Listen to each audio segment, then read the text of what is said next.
Assalamualaikum warahmatullahi wabarakatuh. Alhamdulillahirrabbilalamin. Wassalatu wassalamu ala rasulillahi ajma'in, amma ba'du. Para pendengar di mana saja Anda berada, ada sebuah kisah. Satu saat Ibrahim bin Adam itu berjalan di sebuah pasar. Dia melihat di pasar itu ada sesuatu yang aneh. Dia melihat ada seorang yang tergeletak di atas sebuah kasur di emperan jalan di depan toko. Orang itu tidak punya kedua tangan, tidak punya kedua kaki, matanya buta, dan sekujur tubuhnya itu penuh dengan penyakit lepra. Dia mendapatkan makanan dari setiap orang yang lewat di tempat itu. Satu saat, setiap makanan yang masuk ke mulutnya, habis dia kunyah, dia telan, orang buta itu mengucapkan, Alhamdulillah ya Rabb, engkau telah memberikan kenikmatan yang besar kepadaku. Ibrahim bin Adam kaget, takjub. Dia tidak jadi melanjutkan perjalanannya. Dia datangi orang itu. Dia berpikir dalam hatinya, kenikmatan besar apa yang Allah berikan kepada orang buta itu. Dia tidak punya kedua kaki, tidak punya kedua tangan. Sekujur tubuhnya itu penuh dengan penyakit lepra. Dia datangi orang itu. Ketika sudah dekat, dia memberikan salam. Assalamualaikum. Orang buta itu menjawab, Waalaikumsalam ya Ibrahim. Kaget Ibrahim. Ini orang buta, tidak pernah bertemu dengan saya, tidak pernah berjumpa dengan saya. Tapi ketika saya memberikan salam kepadanya, dia menjawab dalam salam saya dengan menyebut namaku. Padahal saya belum pernah kenalan dengan dia. Lalu Ibrahim bin Adam bertanya, Min aina ta'rifuni? Dari mana Anda tahu nama saya? Padahal kita belum pernah berjumpa. Apa jawab orang buta itu? Ma jahiltu syai' mundu araftullah. Tidak ada sesuatu yang Allah sembunyikan kepadaku sejak aku dekat kepadanya.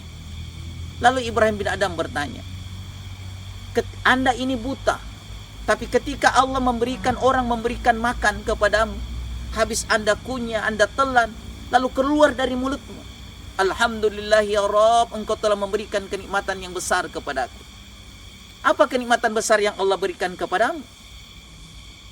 Apa jawab orang buta itu? Memang Allah sudah mencabut kedua penglihatanku.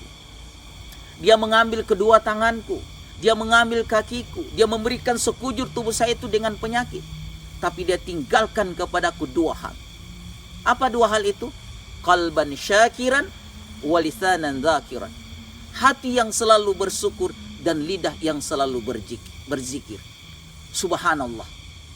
Seorang buta, dia senantiasa bersyukur kepada Allah, berzikir kepada Allah, dia syukuri apa yang Allah berikan. Bagaimana dengan kita yang diberikan kelengkapan tubuh? Apakah kita sudah sama dengan seorang buta ini? Ingat, bagi kita yang masih sehat, kita hanya banyak melakukan syukuran, tapi tidak semua orang yang mampu bersyukur. Syukur dan syukuran itu serupa tapi tidak sama. Semua orang bisa melakukan syukuran, tapi tidak semua orang yang mampu bersyukur. Orang pindah rumah baru, dia melakukan syukuran, tapi belum tentu dia bersyukur. Orang naik jabatannya, pangkatnya naik, dia melakukan syukuran, tapi belum tentu dia bersyukur. Orang melakukan ulang tahun karena usianya yang tadinya 60 tahun, dianggap itu merupakan panjang umurnya. Padahal justru 60 tahun itu berkurang umur kita. Dia melakukan syukuran, tapi belum tentu dia bersyukur. Orang pergi naik haji, dia melakukan syukuran, tapi belum tentu dia bersyukur. Nah, apa rahasia syukur? Rahasia syukur itu ada 3. Pertama, tidak merasa memiliki dan tidak merasa untuk dimiliki, kecuali yakin semua apa yang ada pada kita itu milik Allah. Yang kedua, memfungsikan nikmat yang ada pada kita sesuai dengan fungsinya. Dan yang ketiga, rahasia syukur yang ketiga adalah menjadikan nikmat yang Allah berikan kepada kita untuk lebih dekat kepada Allah Subhanahu wa ta'ala. Yang menyebabkan seseorang itu tidak bersyukur karena 2 hal. Pertama, kita sering memfokuskan diri kita pada apa yang kita inginkan, bukan pada apa yang kita miliki. Yang kedua, kita sering membanding-bandingkan diri kita dengan orang lain. Di zaman sekarang ini, dalam suasana seperti ini, banyak-banyaklah kita bersyukur kepada Allah. Apalagi dengan situasi COVID yang sekarang ini. Maka yang harus kita lakukan adalah fungsikan diri kita. Apa yang ada pada yang ada Allah berikan kepada kita, yang ada dalam diri kita, yang kita miliki, itulah yang harus kita syukuri, bukan pada apa yang kita inginkan. Mudah-mudahan Allah Subhanahu wa taala menjadikan kita sebagai orang-orang yang bersyukur kepada Allah Subhanahu wa taala, karena dengan bersyukur justru mendapatkan kenikmatan yang sangat besar dari Allah Subhanahu wa taala. Ada sebuah anekdot, cerita warung kopi. Dalam persoalan syukur itu menyangkut segala aktivitas kita. Maka jangan pernah kita berharap kepada Allah, berharap kepada manusia, tapi berharaplah kepada Allah Subhanahu wa taala. Semakin banyak kita berharap kepada manusia, semakin kita kecewa. Tapi semakin kita berharap kepada Allah Subhanahu wa taala, insya Allah tidak akan ada yang kecewa. Ada sebuah cerita warung kopi. Satu saat ada sebuah rombongan dari kota Palu, Sulawesi Tengah, pulang kampung menuju Lu. Tiba di Batu Hitam jam 3 malam, ada salah satu anak muda yang mau buang hajat. Lalu dia perintahkan kepada sopir, "Pak sopir, bisa berhenti sebentar? Carikan tempat sungai yang kecil, saya mau buang hajat." "Oh iya." Tiba-tiba Pak sopir minggirkan dia punya mobil, lalu sopir itu menunjuk, "Sana ada sungai yang kecil." Pergilah anak muda itu.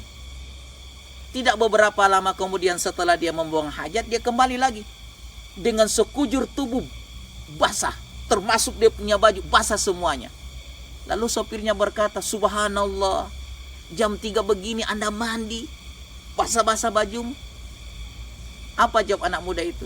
"Mohon maaf, saya tadi sebenarnya bukan mandi. Saya ketika membuang hajat, saya berpegang di kayu. Saya kira kayu yang saya pegang, padahal kaki sapi tendang, jatuhlah saya ke sungai." Ini sebuah simbol, anekdot bahwa kalau kita berpegang kepada makhluk kita akan kecewa, tapi kalau kita berpegang kepada Allah Subhanahu wa taala, insya Allah tidak akan ada yang kecewa. Demikian yang dapat saya sampaikan. Terima kasih atas segala perhatiannya. Mohon maaf atas segala kekurangannya.